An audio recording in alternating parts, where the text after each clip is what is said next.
नमस्कार। Health care for healing hands के एक नए वीडियो के साथ मैं डॉक्टर तिलक फिर आपके सामने उपस्थित हूं।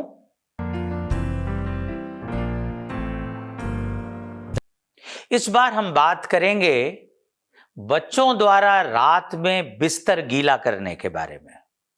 बेड वेटिंग यानी बिस्तर पे जो बच्चे पेशाब कर देते हैं उसको कैसे और उस बारे में क्या किया जा सकता है। देखिए, सामान्य तौर पे जब बच्चा छोटा होता है तो ये एक सामान्य धर्म है कि वो चाहे टट्टी हो या पेशाब हो, वो उसको जहां पे है, जिस अवस्था में है, उसमें ही उसे निष्कासित करेगा।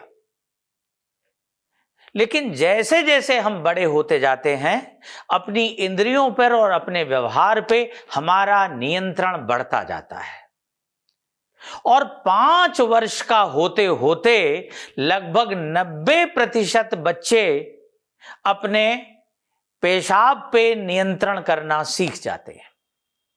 लेकिन ध्यान रखें, जब मैं 90% कह रहा हूं तो कोई 10% ऐसे भी होते हैं जो 5 वर्ष का होने पर भी अपनी मूत्र क्रिया को नियंत्रित नहीं कर पाते। और सच पूछिए तो जैसे जैसे बड़े होंगे, इसमें ढेर से स्वभावतः इन शक्तियों को आत्मसात कर लेंगे और ये चीज और कम और कम और कम होती जाएगी।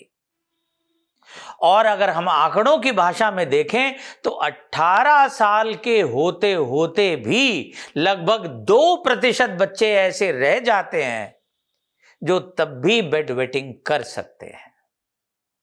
तो क्या करें हम इसके बारे में? यदि बच्चा आपका 5 वर्ष से बड़ा हो गया है और अभी पेशाब पे उसका नियंत्रण नहीं आया है और रात में बिस्तर पे पेशाब कर देता है, तो कुछ महत्वपूर्ण चीजें जो आप कर सकते हैं।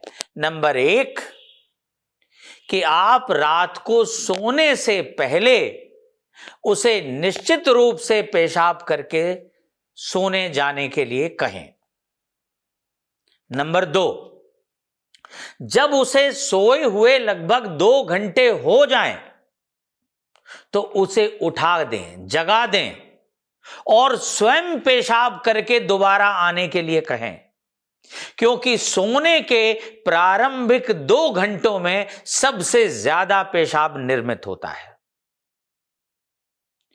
इसके बाद भी अगर वो बिस्तर पे पेशाब कर दे तो चुपचाप चादर बदल दें, उसके कपड़े बदल दें।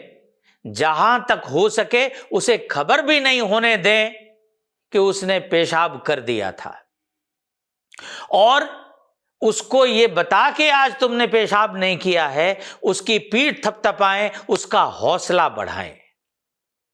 उसका जितना ज्यादा कॉन्फिडेंस अपने ऊपर होगा,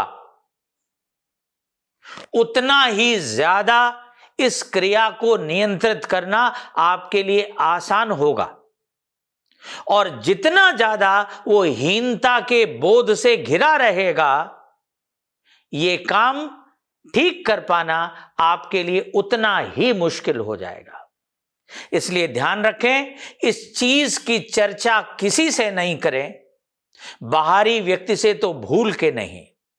इसके लिए ना उसे डांटें, ना अपमानित करें और ना ग्लानि महसूस करने दें।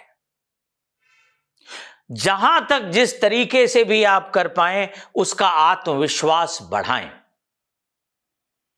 एक चीज और जो आप कर सकते हैं वो ये कि दिन में यानी सूर्यास्त के पहले उसको पानी और पतली चीजें, दूध है, सूप है, जूस है, फ्रूट जूसेस हो सकते हैं, वो ज्यादा पिलाएं और उससे कहें कि जब पेशाब लगे तो तत्काल पेशाब करने ना जाए, उन्हें रोके रखे।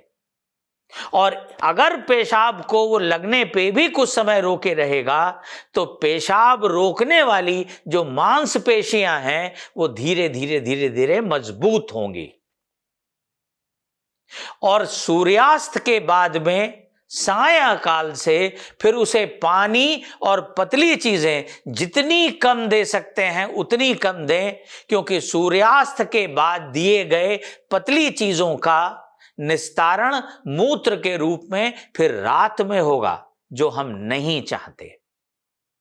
अगर इन सारी बातों का ध्यान करने के बाद भी आपके बच्चे का मूत्र नियंत्रण ठीक नहीं हो रहा और वो अभी भी बिस्तर गीला कर रहा है, तो ये जरूरी है कि आप उसे चिकित्सकीय परामर्श के लिए ले जाएं।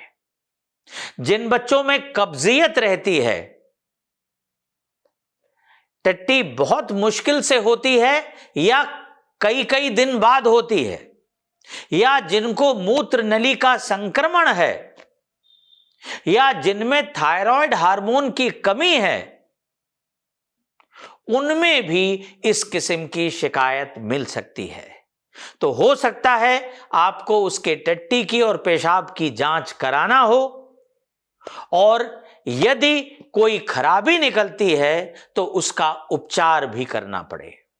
अन्यथा कुछ एंटी डिप्रेसेंट मेडिसिन्स आपके बच्चे को प्रिस्क्राइब की जा सकती हैं, जिनका काम यह होगा कि वो बच्चे की नींद को बहुत गहरा न होने दे, जिससे यदि उसका यूरिनरी ब्लैडर यानी पेशाब की थैली रात में भर जाती है तो भी उसे संकेत मिल जाए और वो उठ के पेशाब करने जा सके। बहुत बहुत धन्यवाद।